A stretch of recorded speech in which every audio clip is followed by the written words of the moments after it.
Hello students, Aiden गुरु की इस class में आप लोगों का स्वागत है। आज मैं आप लोगों को एक नया टॉपिक डिस्कस करूंगा, शीतोष्णकटिबंधीय चक्रवात। नाम से आप लोग समझ रहे होंगे, शीतोष्णकटिबंधीय चक्रवात। शीतोष्णकटिबंधीय चक्रवात सामान्यतः शीतोष्णकटिबंध में उत्पन्न होते हैं कि शीतोष्णकटिबंध सामान्यतः 23.5 डिग्री से लेके 66.5 डिग्री अक्षांशों के बीच दोनों गोलार्धों में पाया जाता है। परंतु उष्णकटिबंधीय चक्रवात पढ़ने के क्रम में आपने ये पढ़ा कि नहीं भाई, उष्णकटिबंधीय चक्रवात जो विषुवत रेखा पर उत्पन्न नहीं होते हैं तो उनका विस्तार 5 डिग्री से शुरू होता है, तो भाई 30 डिग्री यहां तक देखा जाता है। तो 5 से 30 तो उष्णकटिबंधीय चक्रवात थे, तो ये कहां पे होंगे। और यह भी सत्य है कि 30 से 35 उपोष्ण उच्च वायुदाब का क्षेत्र है।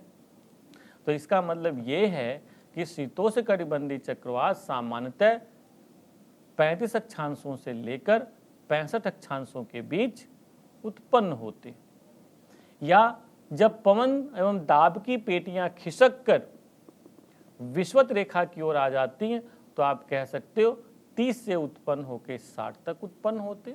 यानी कि एक सामान्य शब्दों में कह सकते हो कि सामान्यतः उष्णकटिबंधीय चक्रवात 30-35 अक्षांशों से लेकर 60-65 अक्षांशों के बीच दोनों गोलार्धों में उत्पन्न होते। याद रहेगा। फिर इसकी विशेषताओं में एक बात और भी आप याद कर सकते हो कि शीतोष्णकटिबंधीय चक्रवात पछुआ पवनों के मार्ग में उत्पन्न होते हैं और पश्चिम से पूर्व दिशा में चलते हैं। याद रहेगा।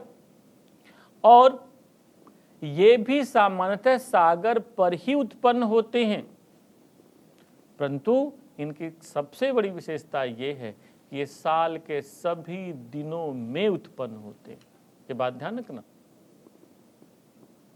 शीतोष्णकटिबंधीय चक्रवात साल के सभी दिनों में उत्पन्न होते हैं। बस एक खास बात देखी जाती है कि रुक रुक के उत्पन्न होते रहते हैं सागर पर और फिर आगे की ओर चलते रहते। उष्णकटिबंधीय चक्रवातों का आकार बहुत बड़ा होता है।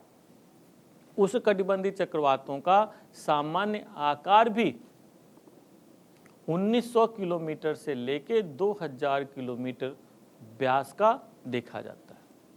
सोचो, 1900 से 2000 किलोमीटर दीर्घ व्यास में ये फैले होते। शीतोष्णकटिबंधीय चक्रवात सामान्यतः 32 किलोमीटर की गति से चलते हैं। गर्मियों में इनकी गति जो होती है सामान्यतः 32 किलोमीटर प्रति घंटा होती है, तो वहीं पर सर्दियों के दिनों में इनकी गति थोड़ी सी बढ़ जाती है और वह बढ़कर 48 किलोमीटर प्रति घंटा तक हो जाती है। फिर जब ये चक्रवात एक बार उत्पन्न हो जाते हैं और स्थल की ओर चलते हैं तो ये महाद्वीपों के पश्चिमी भाग में अत्यधिक वर्षा करते हैं। ठीक है, परंतु वर्षा जो भी होती है वो फव्वारों के रूप में होती है। बात ध्यान रखना, इनसे होने वाली जो वर्षा है वो फव्वारों के रूप में है। उष्णकटिबंधीय चक्रवात चूंकि धीरे धीरे चलते हैं, मंद गति से चलते हैं, तो किसी भी क्षेत्र में कई दिनों तक मौसमी परिस्थितियों को डिस्टर्ब रखते हैं। यानी कि बारिश होगी, रुकेगा मौसम, फिर बंद हो जाएगा, फिर बारिश होगी, झीसे के रूप में बारिश होती रहेगी, धीरे धीरे बादल छाए रहेंगे। तो ये धीरे धीरे अपना चलते रहते हैं, वर्षा करते रहते हैं। ये विशेष रूप से देखा जाता है।